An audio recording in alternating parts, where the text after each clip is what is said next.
ready for the next guest. Me too. If I'm froze up. Hold on.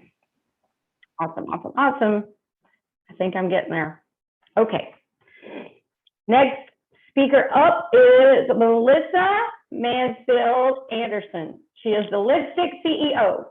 She helps dragon slaying women put their story together in a way that they can build their whole business around it and rule their queendom. Oh, I like that. She has helped her clients become best-selling authors and successful coaches doing what they love and have passion for, helping impact the world of women one story at a time. You all give a very warm welcome to Melissa. Thank you. So glad to be here at the WEN Summit. And I want to start off with a couple questions for you ladies, because what I'm going to talk about is story and authenticity and being yourself. So my first question, I got to open up the chat here so I can see what you say, is how many of you have ever felt imposter syndrome in your business? You've questioned, am I good enough? Am I doing a good enough job? Are my clients going to get results? Is my product good enough? Am I charging too much? Yes, right? Imposter syndrome sucks, right? And it hurts us because it keeps us from feeling like the experts that we really are. And it keeps us from being able to make the money that we really deserve, right? So my next question is, since I believe that most of us are women here, right? My next question is, regardless of how you look or built or anything, have you ever had a body image issue, whether it was, is my butt too big, my butt too small, my boobs too big, my boobs too small, my eyebrows are not, I hate my hair. Anybody ever feel bad about something about themselves on the outside? And it affects you big, right? It affects how you show up to the world, right? Also keeps us from being able to charge what we're worth. So I want to tell you guys a story specifically about imposter syndrome and body image. And then we're going to go into what I do. So I was 32 years old and I had left my son's father, and I was, I think, about a size 18 at the time. And I started dating this amazingly handsome, muscular inventor of a man. And I was so excited, right? Because he had so much going for him. He was brilliant, smart, funny, hot. After a couple of dates, he had to go out to Colorado Springs so that he could have a meeting with the rest of his board. And he called me on the phone and he said, you know, how are you doing?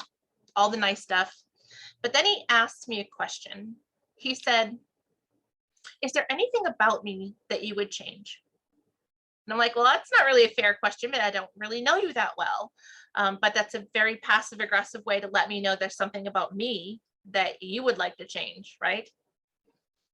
So this guy says to me, well, I don't really want to say anything. And so I push it and he says, you're so beautiful and you're very smart and I love your personality. If you were like a size 10, I would marry you. What the fuck? Are you serious? You just said this to me? Now, I would like to say at 32 years old that I stood up for myself and gave him the heave-ho, right? No, that is not what happened.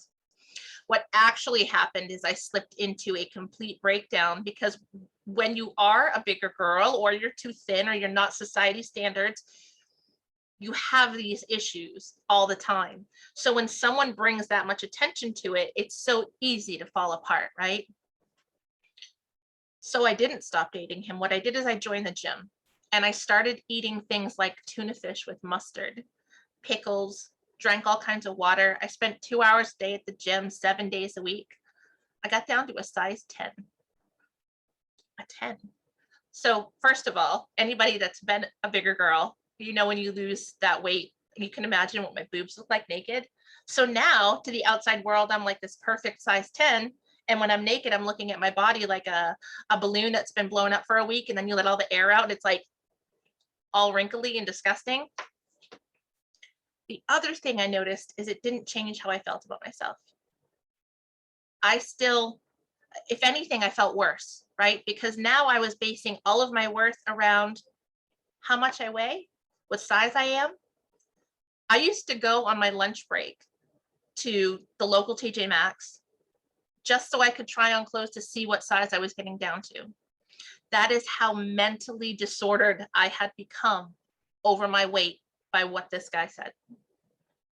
It took me about 1.5 years to get to a place where I realized I wasn't who I was anymore. And I started eating things like cake again. And here I am again, back to who I am. And I've been back here for quite some time. One of the things that happened is I ended up in a situation where I had to restart my whole entire business. And one of the things I always wanted to do was help other women to become confident by telling my story, of the tragedies that I've had. So I wrote a book on confidence and the 6 steps to becoming confident. Now, seeing me now, having a conversation with me now, knowing my story, and knowing I have a book about confidence, would you trust me if I were to tell you I can teach you how to become confident, how to feel better about yourself, how to feel great how you are? In the chat, do you think you could trust me?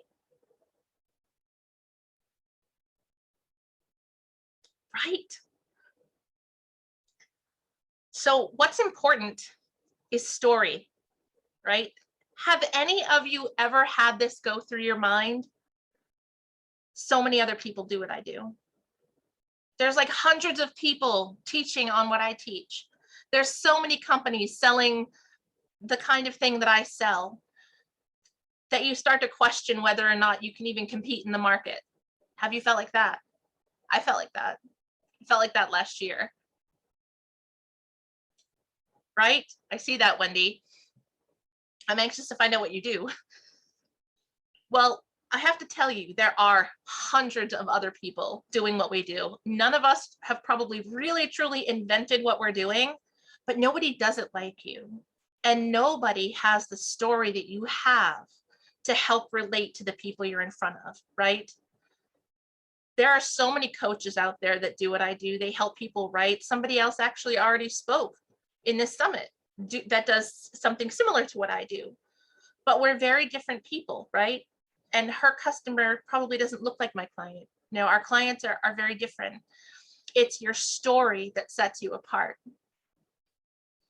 So what I want to ask you is, if there were 3 things that you could teach someone based around what you've been through, what are they? What could you teach people? Just put that in the chat while you guys are writing that, because I want to see what all of you could teach. I'm going to tell you another story. So I was 36 years old and I was married, and we moved from Maine to Atlanta.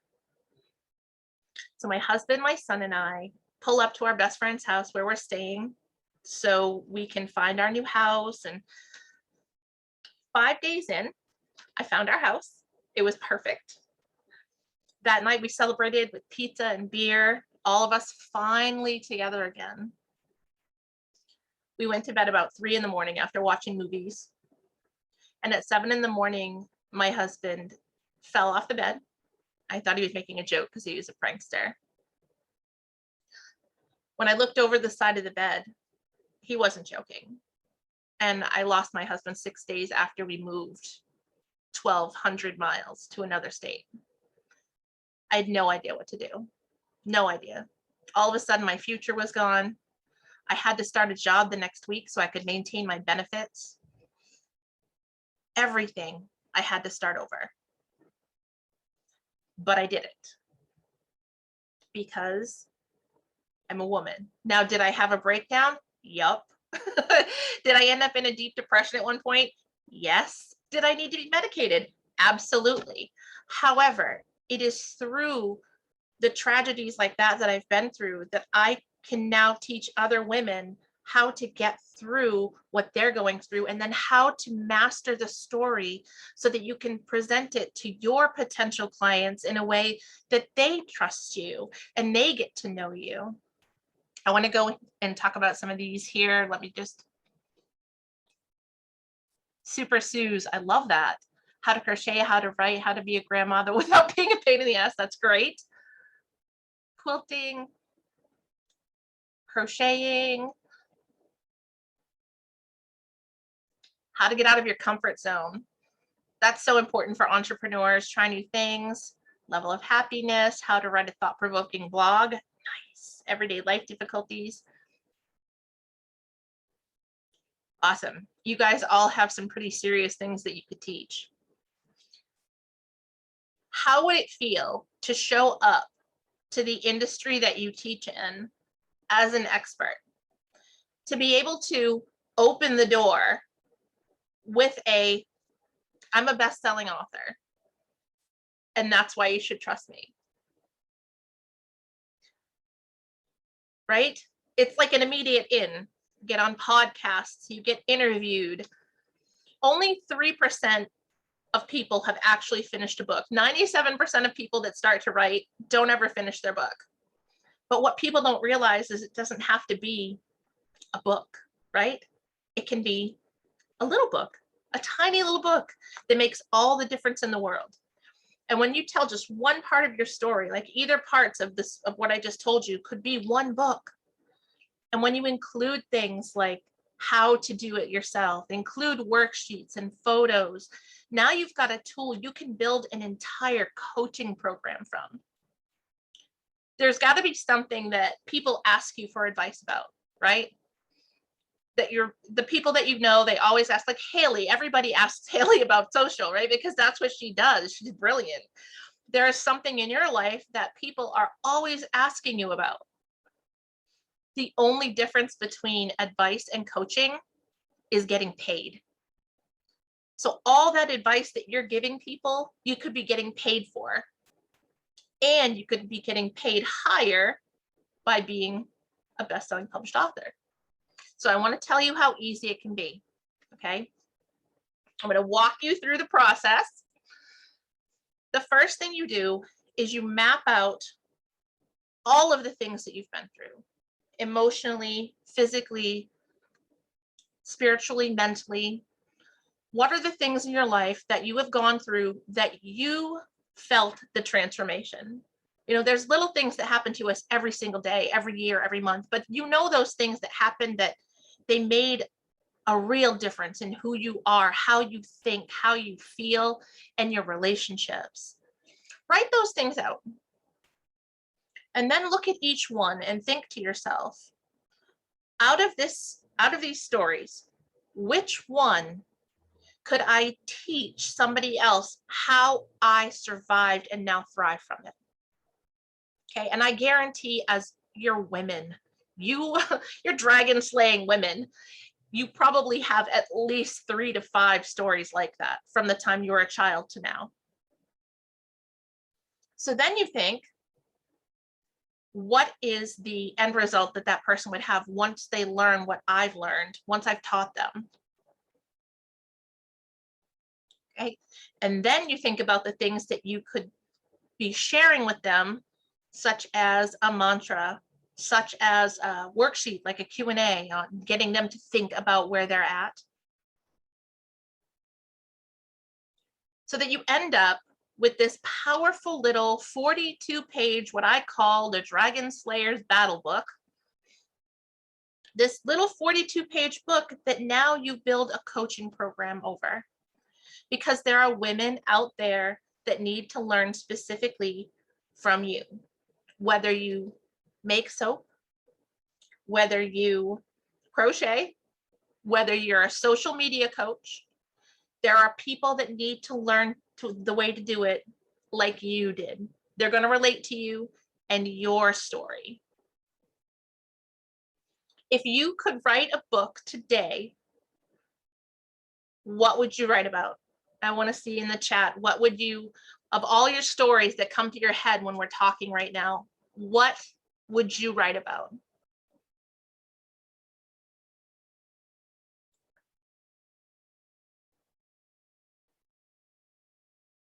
Looking. We just put a collection of a book together, actually, that Haley is in, called The Dragon Slayers Wear Lipstick. Epic tales of dragon slaying women who now rule their kingdom. And each story is so powerful, and it's less than 3,000 words. Infertility, that's a really big deal. And you make such a great point, Wendy. Let me touch on that. So that's another thing. I don't teach confidence. My book is all about confidence. The 6 steps to confidence. I don't teach confidence. It doesn't matter. When I wrote my book, I published it, kicked off an event with it, and in the first 90 days made over $26,000, and only $2,000 of dollars were book sales. The rest was all my digital agency. You do not have to write your book based on what you do. Acute postpartum depression. I had that, Beth. I would feed that. Tishspiration. Yes.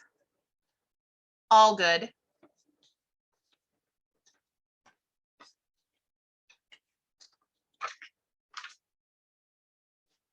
Growing up in poverty because you had to. Did you make your own clothes, PJ?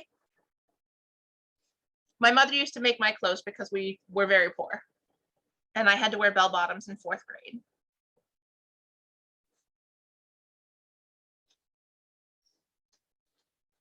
So when you're thinking about the reality of putting this together, I actually have a worksheet that I can share with you.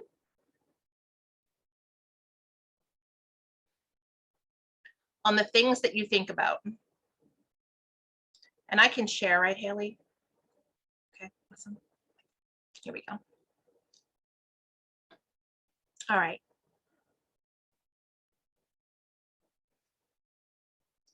Because I'm going to get you to think in another way too. All right. So the 3 things, you've already written those out.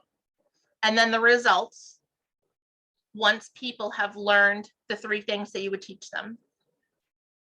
Now, what is one thing, I have to open up the chat here at the same time. What is one thing you absolutely kick ass at? Mine is story, helping people tell their story. I can help you tell your story in a way that people will turn their heads and listen and be magnetized to you. Tish, it's writing. What else? What do you guys kick ass at? Like, you just know you are amazing. Doing video, quilting.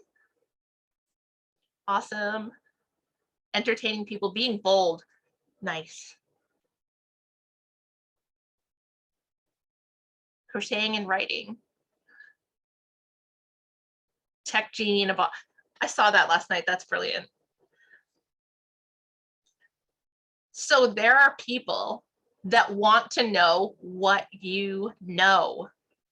And there's a value on that. Now let me ask you this. Of that thing that you kick ass at, how long did it take you to become the expert that you are? How many years did it take you?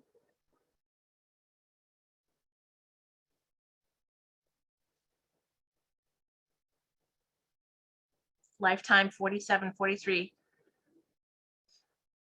20 plus. Yep, I'm at 24 years, 18 years, 6+ years.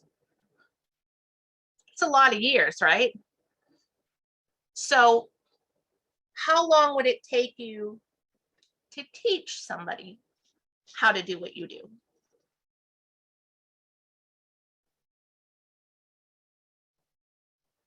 I can teach somebody to do what I do and make money with it within weeks. Took me over 24 years to get here. You could have it done in 4 weeks, Denise. Nice. 12 weeks. to mirror.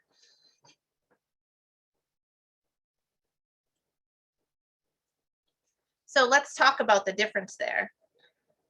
So if it takes you, we'll say, we'll use Denise for an example. I got to find her first. 43 years it took her to master what she's doing. She can teach it in 4 weeks. How valuable is that? How valuable is that to somebody who doesn't know that they don't have to spend 42 years and 48 weeks learning that craft? Now apply that to what you could be charging as an expert because you wrote the book in coaching, right? It's amazing when you think of it that way. As women, we get so stuck in pricing. We get so stuck on not charging enough. So many of us charge way too little. But when you set yourself up from the beginning as the person that they should go to, then what you charge starts out so much higher, regardless of what you're teaching, what you're coaching. The key is knowing what it is that you're the master at, who needs it, how are you going to teach it, and why is it important for them to know?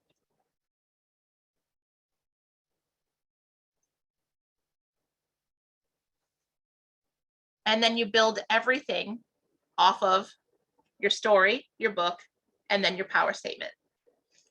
So with me, I help female coaches and consultants to use their story and build a business so that they can work within their passion and make profit from their genius within weeks.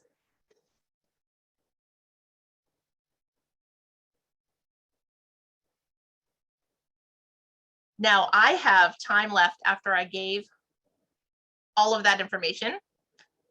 And typically when I teach on this, I have a lot of questions. Do you guys want to take the next few minutes to have some Q&A about specific questions about story or about writing a book or about putting together your who, what, when, where, how? Open up your mics, ladies. You're welcome to ask a question. Melissa, I have a question. I'll just get started. Okay. So I want to make sure you help with writing a book, but if I'm not a coach, you can still help me write my book. Is that correct? Or not just for coaches? Okay. Nope, not just for coaches. Absolutely not. What if I have the name for my book? I kind of know what needs to go in that book. I'm not sure. Is it okay to know, like, this is something God put in my heart? I know this is the name of my book. And when I say Confidence in Cowboy Boots is the name of my book that I'm about to write, people go, oh. So I know it's a title that catches people's attention, but it's also me. And that's what the book is about, is being who you were designed to be. Absolutely. You don't have to have, so I actually work through a template, and I have found that that is the best way to get the book written quickly, and the best way to get multiple 5-star reviews and to get to bestseller.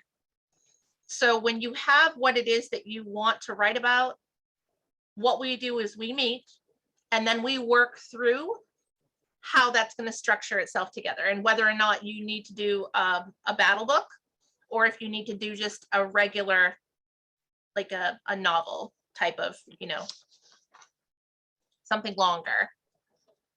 Awesome. Thank you. Does anyone else have any questions?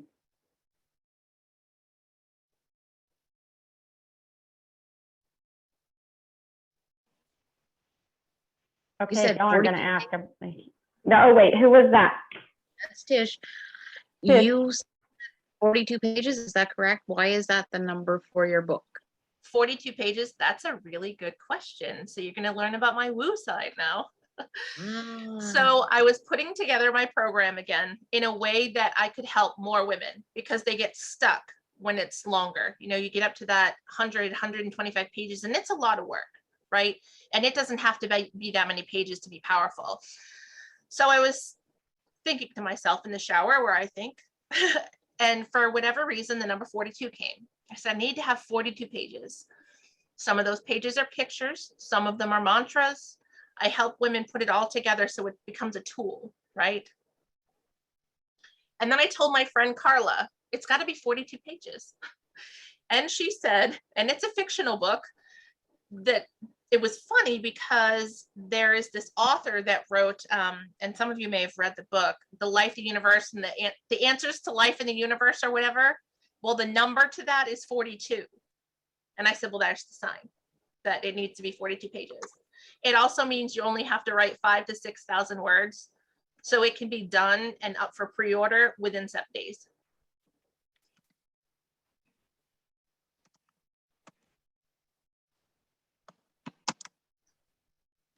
Any other Anyone questions? else? The Hitchhiker's Guide to the Galaxy. Yes, thank you, Tish. That is it. Yes, that's why it's the number 42. I had no idea. So when she told me that, it was like a universal sign that that's what it had to be. Anyone else have a question? Because I have lots, so I'm gonna let y'all try to ask some questions, okay? And I'm about to move into this, so I'm so happy that I have met you because I like that you're telling me I can do it in 7 days. I'm not a person who likes things all overcomplicated or that take long amounts of time. I'm ready to move on. Let's get it done. I know what it needs to do. So tell us, on the marketing side, what does it look like to take your book, get it, if you can, get it to that bestseller? What kind of work does that take? How long does that take? I mean, I know it can probably is different for everyone, but kind of give us some feedback on that, if you would. So that's a great question. And let's talk about the integrity of Amazon, and let's be really transparent and honest, okay? So a lot of people are bestsellers on Amazon, right? I mean, I've seen books that are on Amazon bestsellers that are trash, quite frankly. And the reality is that Amazon pulls numbers every hour based on sales. So the key is to work with somebody who has maybe some software that is able to pull how many books in a certain category need to be sold in that moment to be able to hit bestseller status. That's why I'm able to tell people I can guarantee them getting that level, because publishing the book is amazing. And at that point, you're in such a small fraction of the population, right? 3% of people publish a book. But that bestseller status, regardless, is the thing that catches people's attention, right? That's what gets their attention. So we work together, we create your launch plan. I set you up with your social media graphics. To do the pre-order, we go on pre-order. We do the pre-order inexpensively. We run it for 2 weeks to 30 days. And in that time, you become a bestseller. And then you can either release it a little early or release it on the same date that you had planned already. Awesome. Thank you for that. You're welcome. Anyone else come up with a question? I'm telling you, I can keep going. Haley, where If am you I have on questions, time? others probably might have questions as well. It's Okay. almost time to break out, but we can do one more question if y'all like. Okay, so talk to us about the power of the book, because of what I am doing in TV. I have a lot of people that are like, I want to get on, I want to feature my book. So I want you to talk from your side about what that looks like and the power of getting your brand, your face out there. Let's face it, ladies, we've heard all about that this week. And so I will tell you that the power of doing that, why your social media matters, is because if you went on the TV show, I need somewhere to drive people back to, right? So your social media is uber important in this whole process. But what does that look like from your side, Melissa? So once you have a book, you're able to put that pretty much everywhere, you know, put the information everywhere. The other thing is you can boost your business with it. Your authority, the credibility that you have just by being a published author is huge. So like I said, even if you don't write your book about what it is you do, you're still going to be able to boost your business by the fact that now you're an author, because again, you're in such a small part of the population. People that have never written a book, it's intimidating. And before I wrote my first one, it was intimidating. Once you get into the process, you realize it's just a process, and it's just like learning to do something, you know, anything else. And if you've got somebody to help you, it's easy. The other thing is that if you haven't thought about coaching, it is literally one of the best things you can do with such little overhead is to share your expertise. So you write this book, and now based on what your story is, I actually have my most recent client has now signed 2 clients just from writing her book. She didn't market to them. They reached out to her and asked, how can I work with you, after they read her book? So the power to generate revenue in your business, whether or not it's the same industry, and the power to completely start a new business is incredible. And typically people want to have like podcasters, different interviewers, they want to have different authors on. So there's always someplace you can be. The other thing is you can become quotable. Things from your book can be pulled out and used on your social media as quotes. And now they're your quotes. You're not sharing Nietzsche. You're not sharing, Eleanor Roosevelt. You're sharing your own quotes. And that's so much more powerful than somebody else's. Did that answer your Awesome. question? Yes, ma'am, you did. Haley, you have a question for us? Like my brain is in thought mode right now. Sorry, y'all. I'm The like stuff a is deep super thought about this. Do Yeah. what? This is super valuable to your business, getting a is. book out there, becoming that expert, promoting it, and then continuing to promote it is one of the things that I'm a big believer in. Yeah. Yep. And you Absolutely. don't have to have your own. You can be a part of a collaboration, like the Yeah. one that we just did together. Yep. That will still get you there, and it can be like your toe in the water, right, to get the experience. Absolutely. Cool. Is everybody ready to do a breakout? Denise, what question are they answering this time? Ooh, that's a good question. I'm deep in thought here, Haley. Help me out. I'm Because struggling. Melissa's like blown my mind. I know. I'm here. kind of like Amazing. She answered a lot of my amazing. questions, so I guess we should go talk about, Melissa, I'm gonna let you help us. What's our breakout question? What do you want us to talk about out of your talk? I want you to get in your room and tell everybody else in your room what you kick ass at. Ooh, I like it. Share Let's it. do it. Own it. Brag about All yourself. right. There we go. Okay. Here we go.